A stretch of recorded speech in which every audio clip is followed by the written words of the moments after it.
Hello, everyone, and welcome to today's podcast, where we'll be exploring the recent changes in the last two budgets to business relief and how this affects owner-managed businesses for inheritance tax. Many business owners have built up value, employed people, looked at their assets, and yet remain unaware that these changes could significantly affect the assets passed on to their children and other generations. Surprisingly, awareness of these developments remains low, making this a vital conversation for anyone who runs a business. To help unpack what this means to business owners, I'm joined by two specialists. Marcus Pilkington, Chartered Financial Planner at Pareto Financial Planning. Marcus specialises in working with accountants and owner-managed businesses. And Paul Billingham, co-founder and director at Knight Corporate Finance. Both Marcus and Paul will provide a perspective in how these changes affect owner-managed businesses and the rules regarding them. Today we'll be exploring what new business relief rules mean to owner-managed businesses, how HMRC will be approaching the valuation of private businesses, and practical steps that owners can make, understanding how these valuations will occur. We'll look at succession planning and structuring ownership, updating wills, considering trusts, and ensuring liquidity is available should any inheritance tax liability arise. This is just not a tax conversation, it's also about protecting what owner-managed businesses have built up, ensuring the businesses are prepared for anything that's unexpected, and giving your family and co-owners clarity and options for the future.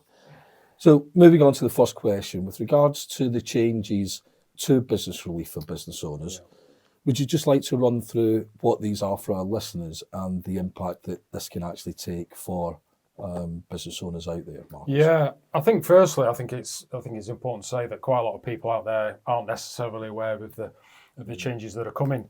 We've all seen the news about like the farmers going down to London, causing issues down near Parliament, but a lot of business owners aren't aware that actually it's the same impact on them. So one, it's as we're doing as a business at the moment, is trying to increase that awareness for business owners so they are aware of it. And obviously, as always happens with these things, the goalposts always move. So the limits have changed over the years. Just probably about 9 months ago, it was an allowance of £1 million for, and then anything above that was taxed at 20%. That limit was subsequently increased to £2.5 million, which comes into effect from April 2026. And obviously, anything above that is taxed at 20%. So the rate is obviously slightly lower than inheritance tax rate, but obviously the issue is selling a business, extracting it, paying 20% on some of it. If you get a cash lump sum, that then goes into your estate, and then you've got to pay another 40% on that. So there is some planning, there's some thought that needs to be done in terms of structuring, and obviously in due course, Paul will go through the business assets, business structure, and obviously how all that's valued. And that allowance, previously, I think it was £1 million, wasn't transferable. No, but indeed. Now, between spouses, you're able to transfer. You are. So it gives you, in theory, if there is the position where two of you are in the business, and probably something that, Paul may be looking at, but people adding on spouses into the business, which is obviously possible to be done to increase that allowance, or otherwise it's just one individual with 2.5. So by getting some advice, people like Paul, some proper planning, obviously you can get £5 million between you, but a lot of business will obviously fall under that value. But there are an awful lot of businesses out there that we deal with on a regular basis that are well above that value. So it's something, but it's not always a massive tax saver, but it's just something that people need to be aware of, particularly when it comes into effect, which is only a few months away in April this year.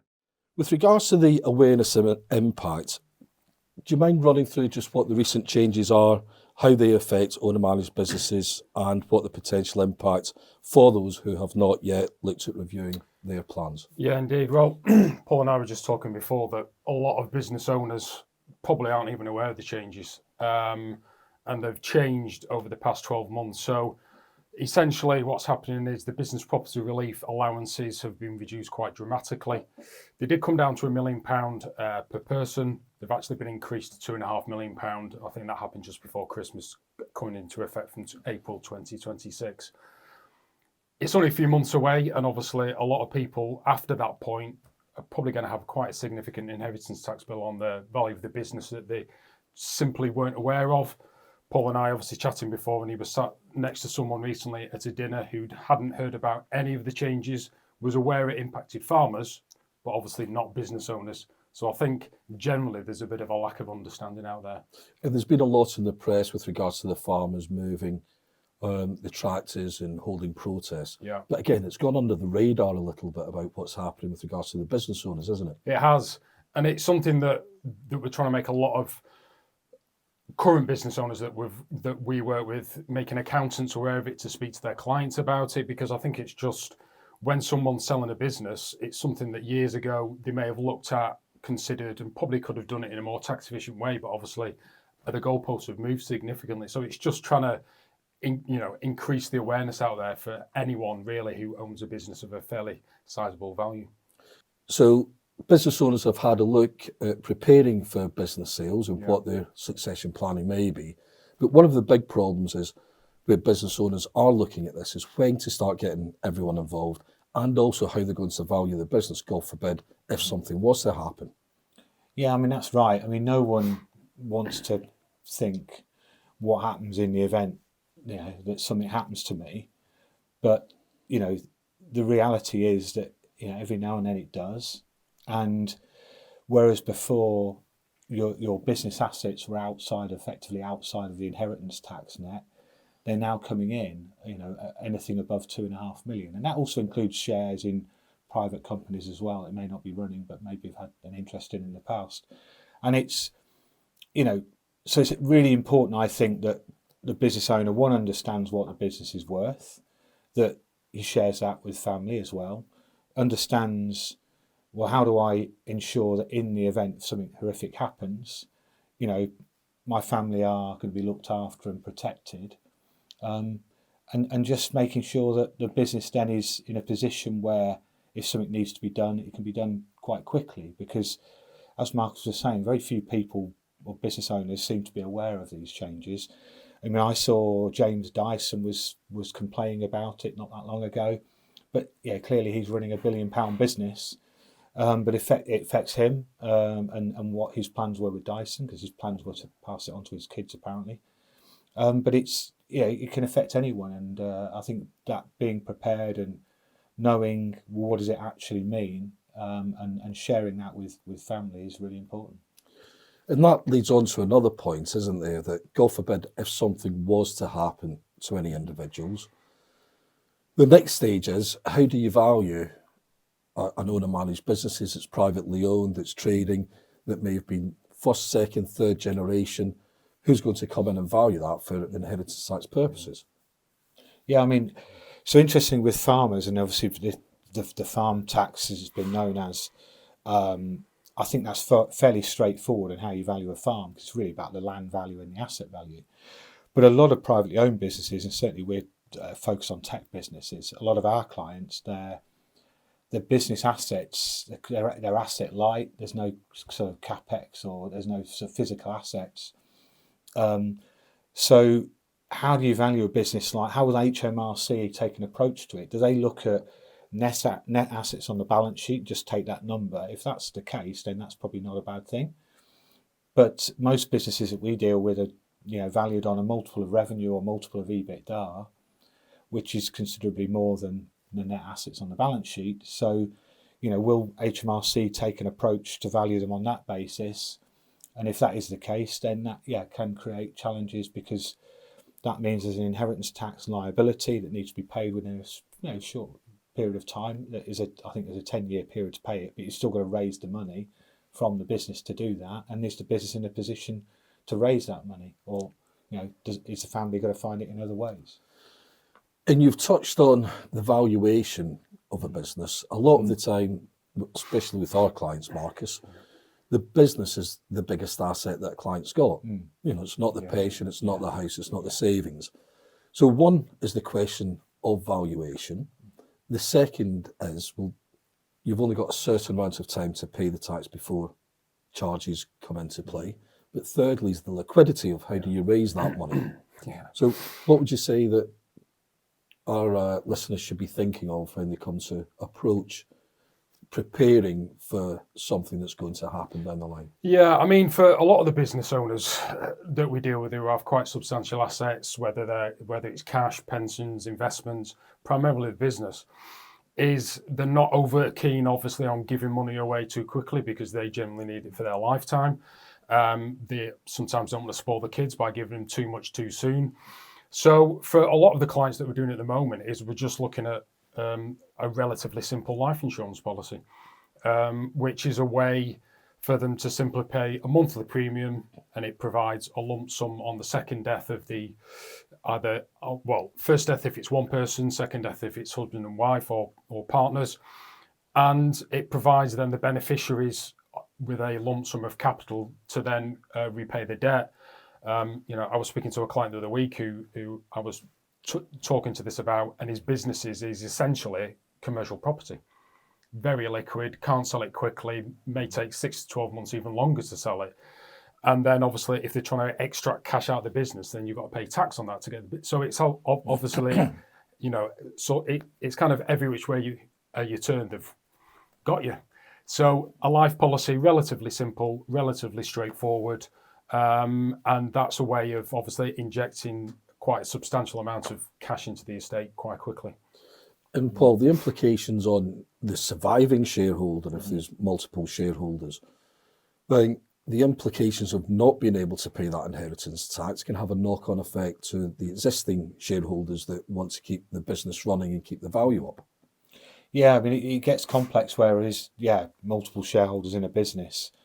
And one of the things we would advise is, as a collective group of shareholders, one, understand what your business is worth, because not everyone knows what it's worth in the current market. And two, understand, how well are we prepared in the event that we need to raise some money?